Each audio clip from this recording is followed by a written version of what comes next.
उसका निचोड़ निकल जाएगा। मैंने रामचरितमानस में सबसे पहले है बाल्यकांड, अयोध्या कांड, कोई है क्या? उसके बाद किष्किंधा कांड, अरण्य कांड, सुंदर कांड, लंका कांड, उत्तर कांड, ये सब आपने रचा है। और इसमें ऐसा कौन सा दोहा है जिस पर अमल करने से और जिसको सुनने से आदमी का पूरा रामचरितमानस का निचोड़ निकल जाए? तो तुलसीदास जी ने बोला कि है, ऐसा दोहा है, ऐसी चौपाई है जिसको अमल करने से और जिसको सुनने से, चाहे जिस पर विचार करने से पूरे रामायण का जो है सार उसमें निकल जाता है। वो चौपाई कौन सी है? अरे जहाँ सुमति तहाँ संपत्ति नाना, और जहाँ कुमति तहाँ विपत्ति निधाना। कहते हैं कि ये ऐसी चौपाई है कि अगर इस पर आप ध्यान दो तो देखिए, जहाँ धीरे धीरे कितने ध्यान से सुनती है, तो पूर्व जन्म की उसकी आत्मा तपस्वी है।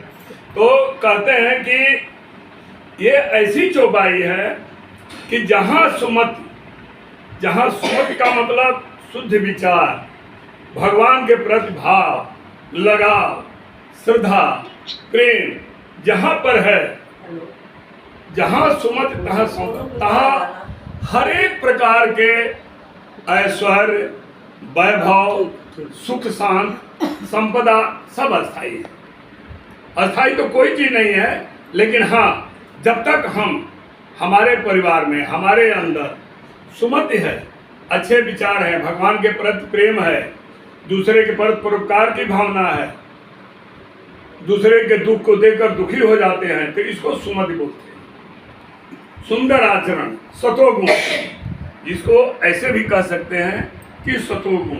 तो कहें कि जहाँ सुमति, जहाँ ये चीजें विद्यमान हैं जिस परिवार में, वहाँ हर प्रकार का सुख शांति है।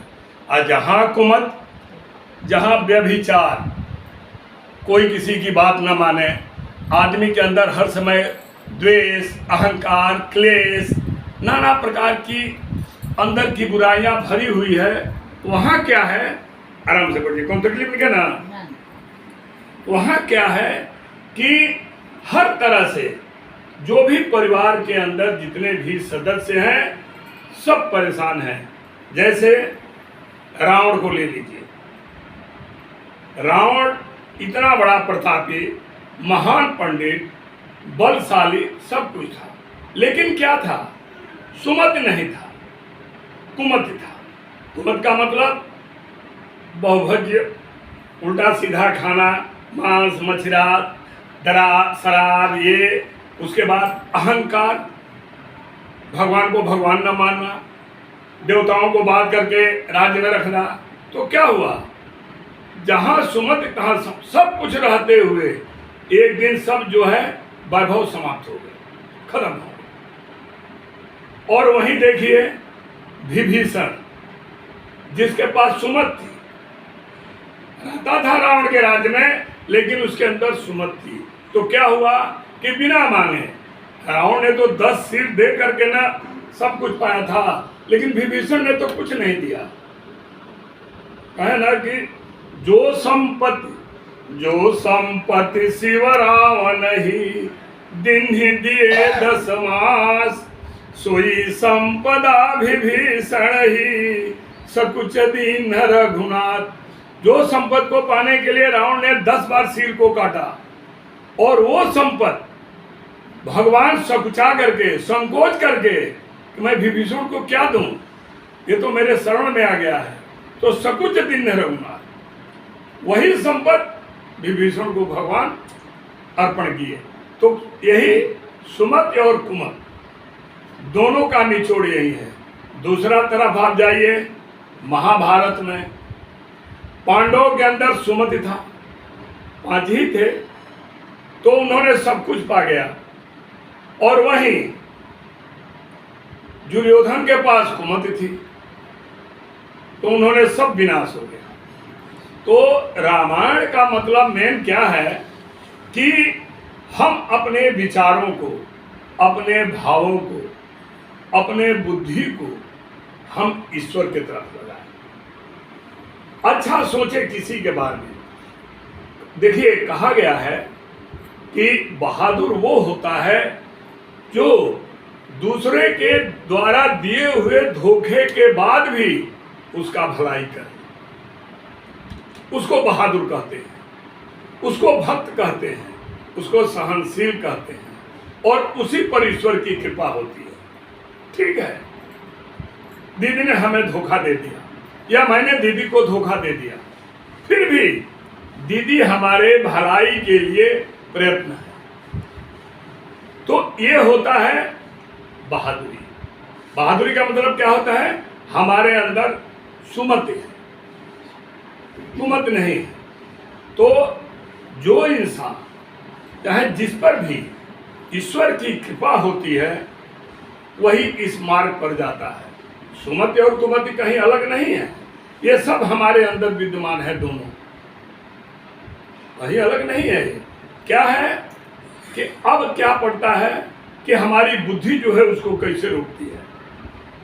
मन तो बावला करेगा, मन तो आपको ले जाकर के खड्डी में ही गाड़े, क्योंकि ये किसी का भलाई नहीं करता है। ये भलाई तब करता है जब बुद्धि इसको अपने कंट्रोल में लेती है। और बुद्धि कंट्रोल में कब आएगी? जब हम ईश्वर का चिंतन करेंगे। और चिंतन कब होगा? जब हम सब कुछ ईश्वर पर छोड़ दें, तब चिंतन होगा। ऐसे नहीं होगा कि उधर राम राम कर रहा हूं, इधर सोच रहा हूं कि अरे यार ये तो काम बिगड़ गया। अरे बिगड़ेगा बनने दो, जो बिगड़ेगा वही बनेगा। बिगड़ेगा नहीं तो बनेगा कहां से?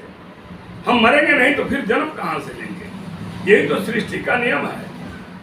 लेकिन ये जन्म और ये मरण, इससे छुटकारा पाने के लिए सबसे एक ही तरीका है, प्रभु के शरणों में जाओ। मन बार बार ले जाएगा, बार बार उसको काटिए और आप आगे बढ़ते चलिए। चल भाई ठीक है, तू अपनी कर, मैं अपनी करूंगा।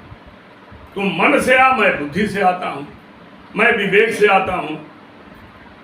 एक संत दयालु जी ने एक बड़ा अच्छा दोहा कहा है, अगर क्योंकि पूरे जीवन का निचोड़ इसी में है। क्या कहे हैं? अरे ज्ञान घटे नर मूढ़ की संगत, ज्ञान घटे नर मूढ़ की संगत, बुद्धि घटे मन विषमे मन भाए। और मान घटे नित, मान घटे नित पर गृह जाए। और एक है उसमें अब प्रेम घटे नित पर कछु मांगत, कहत दयाल सुनो नर मूरख, कहत दयाल सुन मन मूरख, पाप घटे हरि के गुण गाए। ये अभी तो पूरा मेरे को याद नहीं है, थोड़ा बहुत याद है, लेकिन हाँ मतलब सब यही है।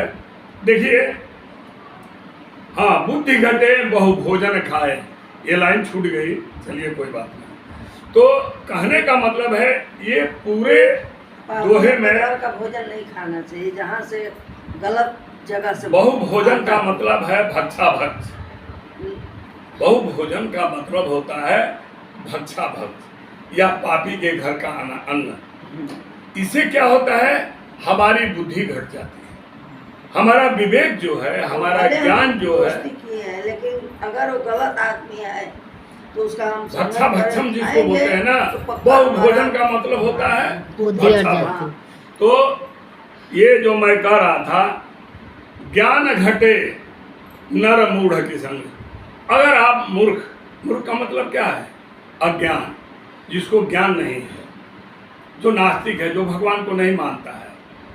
मूर्ख का मतलब बहुत होता है, मूढ़ का मतलब अपवित्र।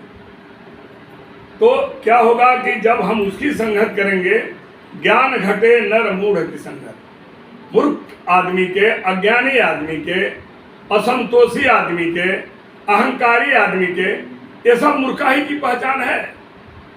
मूर्ख सिर्फ कहने से नहीं होता है। जिसके अंदर अहंकार है, जिसके अंदर द्वेष है, जिसके अंदर ईर्ष्या है, जिसके अंदर लोभ है, ये सब क्या है? मूर्ख है। मिलना कुछ नहीं है, लेकिन झूठ मूठ का मर रहे हैं। हमें ये मिल जाए, हमें वो मिल जाए, और मिलने से क्या होगा? क्षणिक थोड़े देर के लिए सुख मिलेगा। अगर मान लीजिए हमारा लड़का कोई बहुत बड़ा अधिकारी बन गया तो हमें क्षणिक सुख होगा, लेकिन एक्चुअल सुख तो उसको मिलेगा ना। अफसर का अधिकार तो उसको मिलेगा, उसको हर सुख सुख। हमें क्या मिलेगा? बहुत कहेंगे कि फलाना का ये माँ है, फलाना का बाप है, इतना ही है। लेकिन इतने ही मोह के लिए हम व्याकुल हुए हैं। तो क्या है कि ज्ञान घटे नर मूढ़ की संगत। मूढ़ के संगत करने से क्या होता है? ज्ञान क्षीण हो जाएगा। वो हर समय आपको अपनी ही भाषा में उलझाएगा।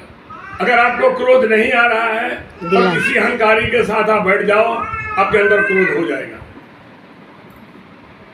तो यही कहे हैं कि ज्ञान घटे नर मूढ़ की संगत, बुद्धि घटे मन विषय भरमाए। और बुद्धि कहाँ घटती है? जब इंसान का मन विषय वासनाओं में जब जाता है तो वहां बुद्धि क्षीण हो जाती है। क्यों? अब कोई भी विषय है, जैसे मुझे किसी चीज की पाने की लालसा लग गई और वो नहीं मिलेगा तो व्याकुलता बढ़ेगी। व्याकुलता के साथ साथ हमें क्रोध बढ़ेगा। अब क्रोध बढ़ेगा, जो उसके रक्षक है हम उस पर धावा बोलेंगे, माने किसी तरह से उसको हम अपनाने की कोशिश करेंगे। तो वही कहा है कि मन जब विषयों में जाएगा, चित्त जब विषयों में जाएगा, फरमाएगा, तो बुद्धि वहां क्षीण हो जाती है। और सब बुद्धि का ही कमाल है। बुद्धि चाहे तो मन को भी जीत सकती है, और जीती है। बड़े बड़े जो ऋषि मुनि तपस्वी महात्मा हुए, वो क्या किए हैं? अपने बुद्धि को अपने बस में कर लिया है। जब बुद्धि बस में आ जाएगी तो मन अपने आप को कहाँ जाएगा? भाई, हम घोड़े का लगाम अगर खींच ले, जब हम घोड़े पर सवार अगर सही है तो बुद्धि हमारी सवार है, और मन क्या है? घोड़ा। वो इधर से उधर से जिधर से भागता रहेगा। तो इसीलिए कहते हैं कि बुद्धि क्षीण होती है। जब हम मन को विषयों में चित्त को लगाते हैं तो वहां हमारी बुद्धि क्षीण हो जाती है। और ये मान घटे, आदमी का मान सम्मान कहाँ घटता है? जब हम किसी के दरवाजे पर बार बार जाएं तो वहां हमारा सम्मान घट जाएगा। किसी का भी आप लोग देख लीजिए, कोई अपना ही है और उसके घर आप डेली जाइए, रोजाना जाइए, तो आपकी वो इज्जत नहीं रहेगी जो इज्जत आपकी है। सम्मान, मान और सम्मान बराबर किसी के यहाँ जाने से खत्म हो जाएगा। और प्रेम घटे नित ही कछु मांगत। और प्रेम कब घटता है? हम लोग सब हैं, अब किसी से हम डेली जाएं, कहेंगे मैडम थोड़ा ये दे दीजिए मेरे को, थोड़ा वो दे दीजिए। एक बार दे दी, दो बार दे दी, तीसरे बार बोलेंगे कि यार इनका तो यही धंधा है मांगने वाला। तो ये क्या होता है? जो आपसी प्रेम है वो कम हो जाता है। ये सब चीजें क्या है? ये जीवन का निचोड़ है। इसीलिए कहा गया है कि जो मिला है उसी में संतोष है। संतोषम परम सुख, नहीं मानो। हाँ, अगर ऐसी जरूरी पड़ गई, जब काम नहीं चल रहा है, होता है कभी कभी भाई अब इसके बिना काम नहीं चलेगा बिना मांगे, तो मांगना भी है उसी से जिसको देने में कोई कष्ट ना हो। खुशी से आपको दे दे, लीजिए मैडम, लीजिए दीदी। और दयाल कहते हैं कि हे नर मूरख, हे नर मूरख, हे मन मूरख, पाप घटे हरि के गुण गाए। जो भी जन्म जन्म का पाप है, सिर्फ उसका एक ही आधार है, प्रभु के गुणगान करते हैं। ये नहीं है कि चौका लगा दिए। अरे उसके लिए तो हर समय समय है आपके पास। किसने कहा कि भगवान की भक्ति करने के लिए समय नहीं है? हमें हमारी जिज्ञासा नहीं होती है, हमारे अंदर लगन नहीं लगती है। जब लगन लग जाएगी तो समय की क्या है? समय ही समय है। भगवान का भजन करते रहिए, चलते रहिए, खाते रहिए, सोते रहिए, करते रहिए। कहा है ना, क्या एक भजन है,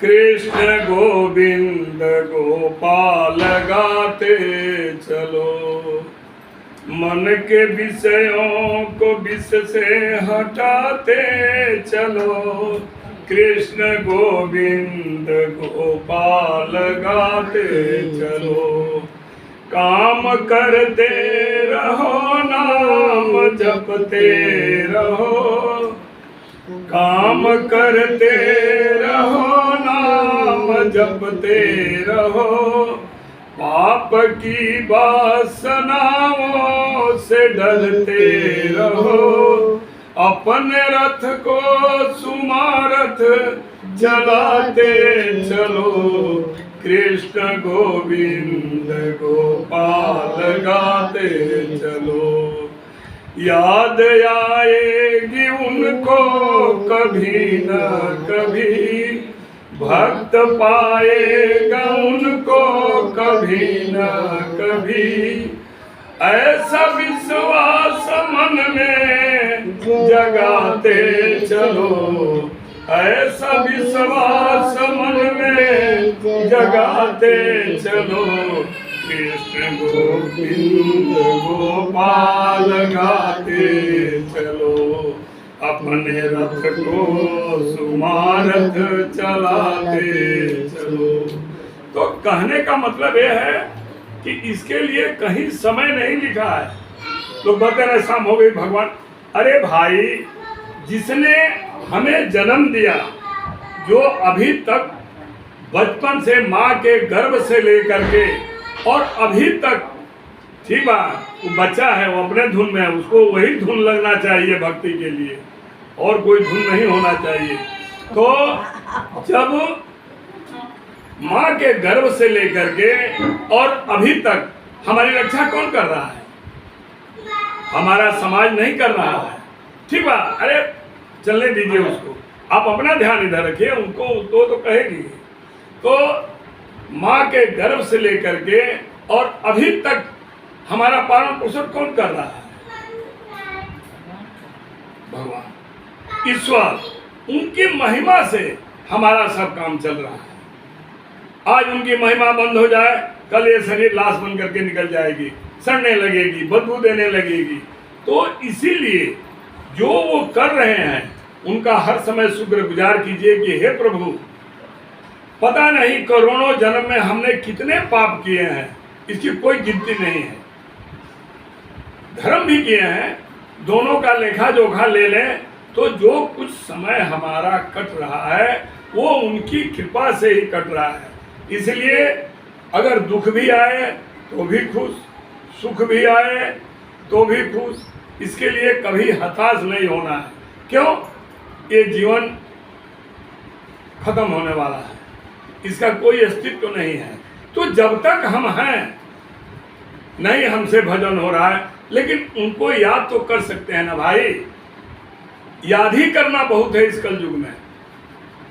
जो इस याद करते करेगा, धीरे धीरे धीरे धीरे अभ्यास होता जाएगा तो उनकी शरणागत हमको मिल जाएगी। ये कोई असंभव चीज नहीं है जिसको हम लोग सोच रहे हैं।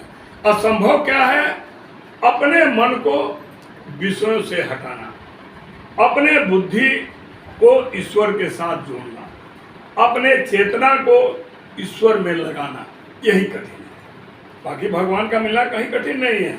कौन कहता है कि भगवान का मिलना कठिन है? नहीं, कठिन है हमारे अंदर के विकारों को निकालना, ये बहुत कठिन है। क्यों?